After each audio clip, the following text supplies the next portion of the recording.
Alright, we're ready to start these Cornell notes. As a reminder, the Cornell note system has your questions and your main ideas on the left, and then on the right, your answers and your notes about those big ideas. This is a system that you can use at any time on notebook paper.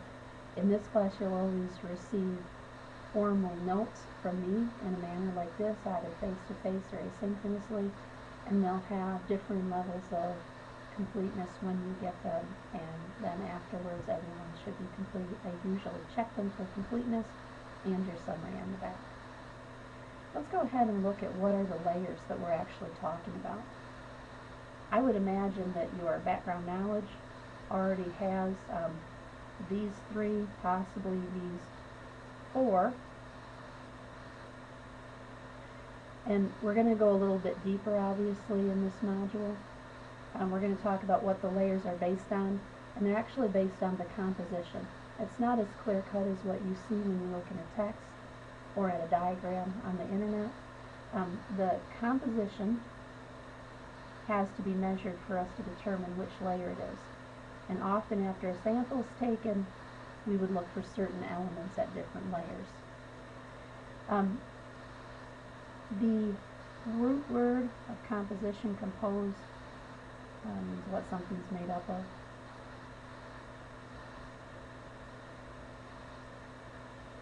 And that might be useful to you. We also look at physical properties of how those layers behave.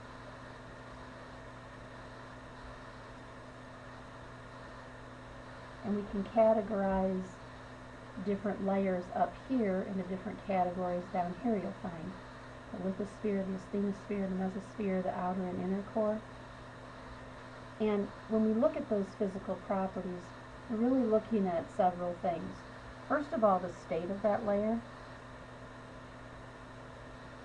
And typically we're talking about liquid or solid. But also the temperature and the behavior of the layer. Now, in this section right here, when we're talking about temperature, we're also going to talk about depth, pressure, and density, and how those are all related. I will ask you by the end of this module to be able to interpret trend lines or create trend lines for me based on increasing depth.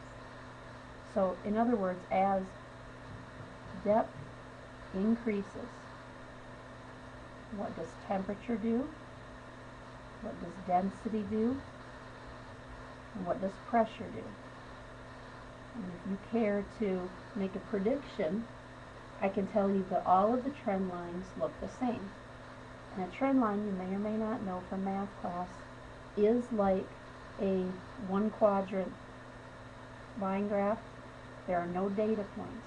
There is an x-axis and a y-axis. So we're saying as depth increases. So it all depends on depth.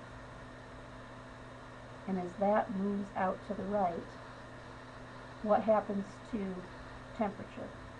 Or what happens to density? Or what happens to pressure? And these will be three separate trend lines. But just take these notes and we can practice this in face-to-face. As the depth increases, the temperature goes up. And so you can see this is a trend line. It doesn't have actual data points. If it did, it might be a little more jagged. But as the depth increases, this shows us that the temperature goes up also. And as the depth increases, the density increases. And as the depth increases, the pressure increases. So be able to identify and or create these trend lines, explaining that to me. That's a pretty important one. So all of those increase. Now for the next part of the Cornell notes, it's your turn. I've filled in this very simple table. You're welcome to add any notes to it that you might find helpful, but I require that you label the layers. And on the next page, I'm asking you to go to your flex book and give me a 1 to 2 sentence explanation of the lithosphere, the asthenosphere, and the mohole. I'm asking you in the summary, this is where you'll get your grade or not get your grade, to give me 5 to 7 sentences